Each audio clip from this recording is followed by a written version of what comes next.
Israel ने Beirut के रिहायशी इलाकों में की बमबारी, 22 की मौत, 117 घायल।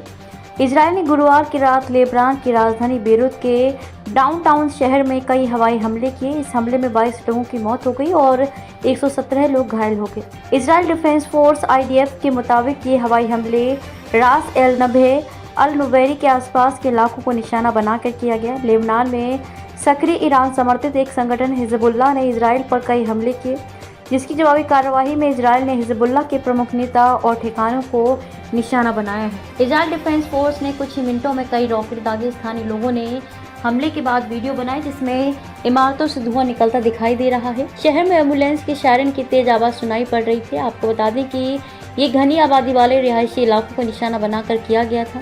हमले में 22 लोगों के मारे जाने और 117 के घायल होने की पुष्टि हुई है। सुरक्षा सूत्रों ने बताया कि इजराइल ने इस हमले में हिजबुल्लाह के एक शीर्ष नेता को निशाना बनाया था।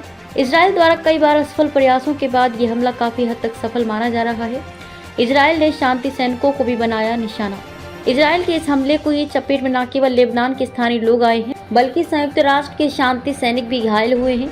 इजरायली सैनिकों पर आरोप है कि उन्होंने लेबनान में संयुक्त राष्ट्र के शांति सैनिकों पर बार बार हमला किया, जिसमें 2 इंडोनेशियाई शांति सैनिक घायल हो गए। इतालवी रक्षा मंत्री गुइडो क्रोशेटो ने इस शत्रुतापूर्ण कृत्य करार दे निंदा की है और कहा कि ये युद्ध अपराध है। वहीं स्पेन ने इसे अंतर्राष्ट्रीय कानून का उल्लंघन बताया है। संयुक्त राष्ट्र ने इसकी गंभीरता को लेकर चिंता व्यक्त की है। इजराइल की सेना पिछले महीने से लेबनान में हिजबुल्लाह ठिकानों पर लगातार हमले कर रही है, जिसमें अब तक 1200 से ज्यादा लोगों की मौत हो चुकी है और लाखों लोग विस्थापित हो गए हैं।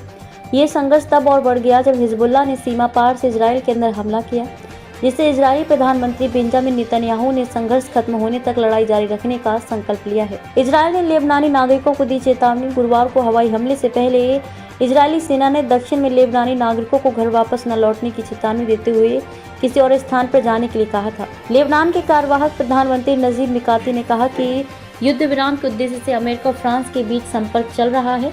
हालांकि अमेरिका या फ्रांस की ओर से इस संबंध में कोई टिप्पणी नहीं की गई है।